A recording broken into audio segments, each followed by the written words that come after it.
Bago po natin simulan ang Chapter 2, hinihingi ko po ang inyong like and subscribe, at mag-iwan ng komento sa ibaba. Maraming salamat po.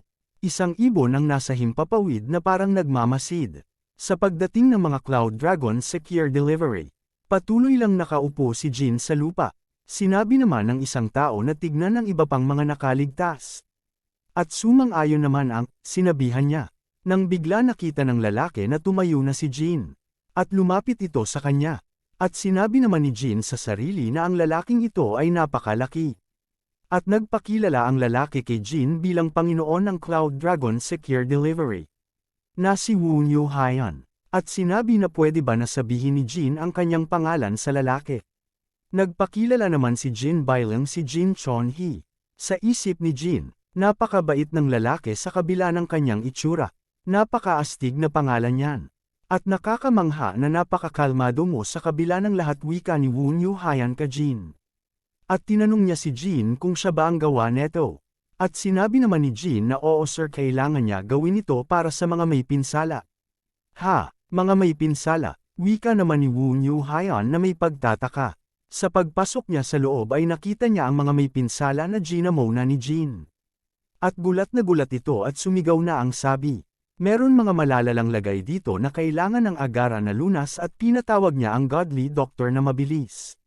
Nagulat naman si Jin sa kanyang narinig. Godly Doctor, wika ni Jin na may pagtataka. Sinabi ba niya na Godly Doctor?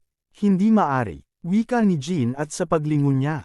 Ayon sa novel, wika ni Jin sa sarili at pababa na ang Godly Doctor. Ang White Dragon Godly Doctor ay isa sa 3 Heavenly Doctor.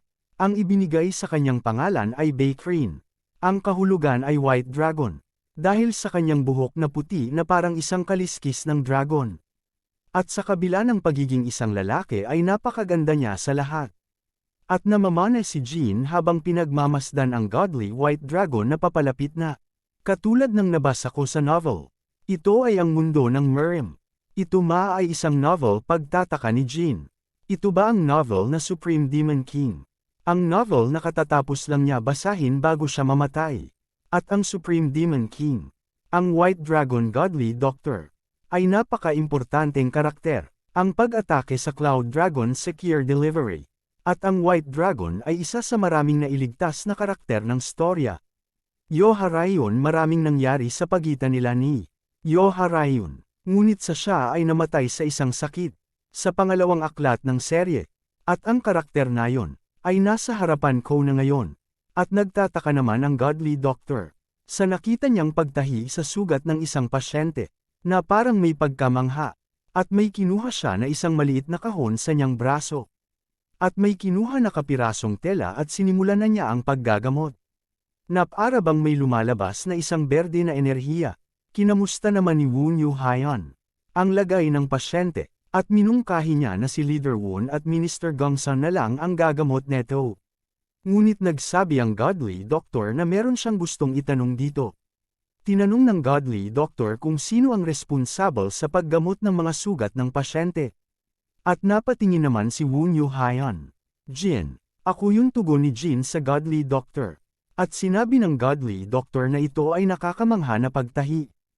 At salamat sa iyong napakahusay at maayos na paggagamot at ang mga tao na ito ay mabubuhay pa. Gulat naman ang mga nasa paligid ni Jin. Dahil pinuri siya ng Godly Doctor. Habang si Jin ay namamula dahil sa natanggap niyang papuri. Napakahusap, sino ba ang batang yon? Lahat ng mga tao sa paligid ni Jin ay namamangha sa kanya sa paggamot niya sa mga pasyente. Simple lang naman dahil gusto ko sila na mailigtas, wika naman ni Jin. At napangiti na lang ang White Dragon Godly Doctor kay Jin. At iniisi na ang ganyang pag-iisip ng isang tao ay napakapambihira. At nagpaalam na si Woon Yoo Hyan na aalis na at mag-iiwan na lang siya ng kalahati ng kanyang kawal, upang pangalagan sila. Sa pag-alis nila muli napaupo si Jin sa lupa, para magkaroon ng secure na delivery group ang Cloud Dragon sa aking utang. At naalala niya ang sinabi sa kanya ni Woon Yoo Hyan. At sinabi, young brother, nangangako siya na makakabayad din siya sa kanyang pagkakautang balang araw. At umalis na rin sila. Sa kabilang banda, sa isang silid, isang babe ang nagsabi na masyado mo pinapagod ang sarili mo, master. At sinabing hindi mo na kailangang sumama lalo na sa lahat ng paraan palabas dito. Ngunit tumugon naman ang White Dragon Godly Doctor na wala siyang pagpipilian.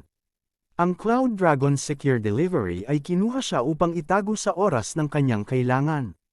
At ngayon na nailigtas niya ang isa sa kanilang kapatid ay nakabayad na siya sa kanyang pagkakautang na loob. Ang tinutukoy mo ba ay isa na tinatawag nila na leader na si Woon, tama ba? Oo, tama ka. Sa palagay ko ang ibang nangamatay ay mga kapaspalad. Napakahirap ito ikumapara sa pagkamatay ng miyembro ng isang pamilya.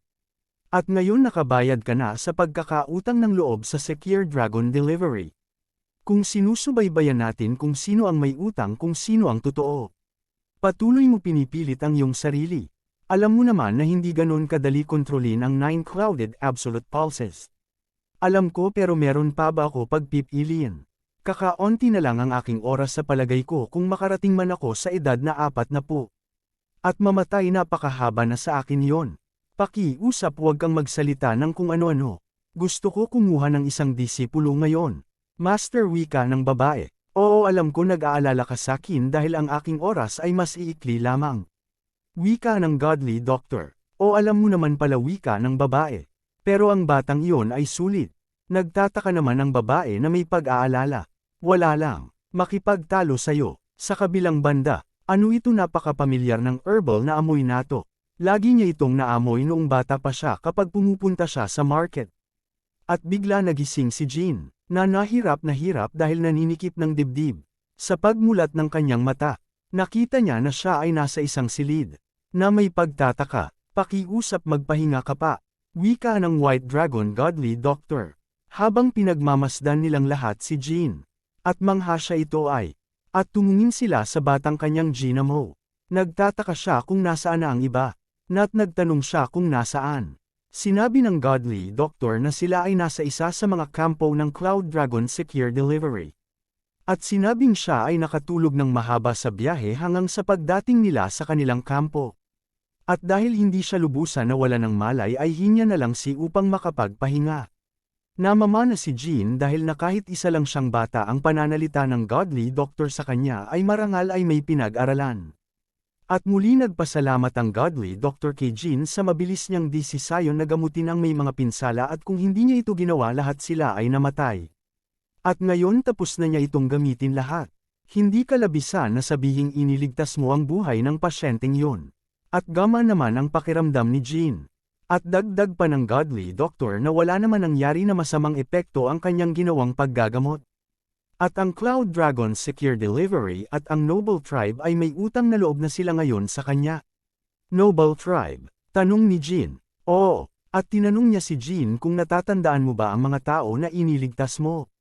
Na babae na may nakataling espada. Kananiyang bewang. Sumang-ayon naman si Jean. Siya ay anak ng isang Noble Tribe. At nagtrabaho siya sa Cloud Dragon Secure Delivery para sanayin niya ang kanyang sarili. At kung hindi ka pa nakapunta doon, at naalala ni Jean na sa novel ay ang Noble Tribe at ang kanilang clan lumitaw din. At naiisip niya na ang kanyang iniligtas ay isang anak ng isa sa mga pinakamatataas na Noble Tribe. Sa kabilang banda, iniligtas lang naman ni Jean ang isang tao na sa tingin niya ay kailangan gamutin. At may sasabihin pa sana siya nang bigla siyang mabuti na lang ay nayakap siya ng alagad ng Godly Doctor. At sinabing kailangan niya na mag-ingat mula ngayon. Ang babae pala ay si General Yuhu, na nagsisilbi sa White Dragon Godly Doctor. Tama siya ito, ang mga mata niya na hindi pangkaraniwan sa ibang mga karakter. Wika ni Jean sa sarili. Kailangan kong tulungan siya sa abot ng aking makakaya at ituro sa kanya ang lahat ng akong kakayahan at nalalaman. Wika naman ng Godly Doctor. At sinabi naman ni Jean na nakakatuwa na marinig na nakatulong siya. At ang mga ibang tao ay nagtataka dahil sa mura niyang edad ay hindi tugma ang kanyang mga sinasagot para na itong isang matanda kung magsalita. At para siyang natuto ng paggalang sa isang Noble Tribe. At ang isa ay nag-iisip kung paano siya makapagmalabis sa kontribusyon. At may inabot kay Jean na isang maliit na pulang kahon. Ang nagpadala ng kahon ay ang Noble Tribe. Ibinibigay ito kay Jean upang ipakita ang kanilang pasasalamat sa kanyang ginawa. At laking gulat ng iba nang buksan ang kahon na naglalaman ng isang 800-year pine medicine ball. sa pagputol ng pine tree na lumaki sa napakapambihirang lokasyon. At ginamit ang katas ng ugat para makagawa ng medicine ball. Sinasabi na ang medicine na ito ay naglalaman ng life force ng 100-year pine tree. Ang lahat ay namangha nang makita nila ito. Ano kaya ito, wika ni Jean habang pinagmamasdan ang medicine ball? Lahat ay namangha na ang Noble Tribe ay ipinadala ito. Kung ito ay dahil sa batang ito, ang pangako ng Noble Clan ay nawala ng buhay ang itim na dragon na si Gongsun, anak na si Yong. Ang Noble Tribe ay halos hindi makapaniwala sa batang ito, na nailigtas niya ang anak ng Gongsun Tribe. Pero sa halip ibinigay nila itong medicine ball. Bilang paggalang sa akin. Wika naman ng Godly Doctor. Isinaalang-alang niya ang kanyang posisyon sa Noble Tribe. At kahit itong medicine ball ay isa lamang maliit na bagay lang. Ang iba ay hindi nila naiintindihan ang mabigat na sitwasyon. Nang bigla sumakit ang ulo ni Jean. Hindi niya masabi kung ano ang nangyayari. At hindi rin niya alam kung anong klaseng medicine ball ito. Ngunit sinabi ng Godly Doctor na ang medicine ball na ito ay mabuti sa kanya panloob na katawan. At gagamutin nito ang sakit ng kanyang ulo. Ang iyong katawan ay masyado nasaktan at napagod, mas maganda kung kukunin mo na ito at lulunukin. Wika ng Godly Doctor. Kung mabuti ito sa panloob na katawan, para pala itong elixir, wika naman ni Jean. Sa isip, at kinuha na nga ni Jean.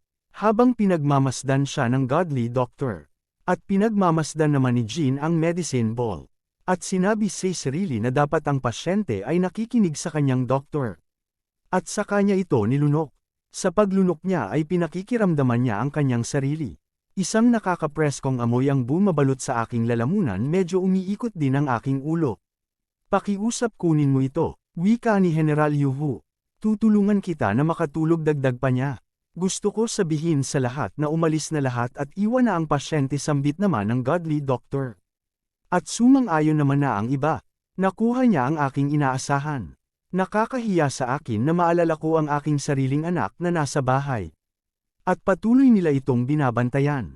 Sigurado ka ba na kukunin mo siyang bilang isang disipolo, wika ni Yu Hu? Oo, tugon naman ng Godly Doctor. At nakakasigurado naman si Yu Hu na walang tatanji na maging disipolo ng isang White Dragon Godly Doctor. Ngunit, nag-aalala pa rin siya. At tumugon din ng Godly Doctor na maski siya ay nag-aalala na baka tumanji si Jean na maging disipolo niya. Anong gagawin mo, wika ni Yu Hu? At may inilabas na isang karayon ang Godly Doctor.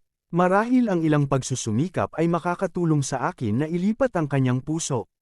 Gagawin mo ang pinakamahalagang bagay sa kanya, sigaw ni General Yu Hu. At tumugon naman ang Godly Doctor ng oo. At sinimulan na niya itong gawin. Itinusok niya ang karayom sa noo ni Jean. Hindi niya alam kung bakit kinaawaan niya siya o kinaiinggitan. At ngayon napili ka na ni Master. Wala nang pag-asa na mabuhay ka ng simple. At nananaginip si Jean ng mga paru-paro. Hindi katulad ng Zhuangzi na paru-paro. Sa kanyang panaginip bilang paru-paro siya ay nahuli ng isang lunatic ang tinuhag ng walang hanggan na mga karayom. Nakakainis, wika niya at humihingi ng tulong. Pakiusap. Gusto ko na ito matapos, wika ni Jean. At sa pagdahan-dahan ng pagbukas ng kanyang mata, napansin niya ay ang kisame ay katulad ng nakita niya at napagtanto niya na siya ay nakatulog. At ano ang baho neto? At parang ang naamoy niya ay nabubulok. At namangha siya sa amoy na napakabaho nato. Habang pinapakita ang kanya katawan na naglalabas ng usok. At nagulat siya dahil sa nakahubad siya at walang saplot. Anong nangyari, sigaw niya. So abangan na lang po natin kung ano ang nangyari sa next chapter. Maraming salamat po.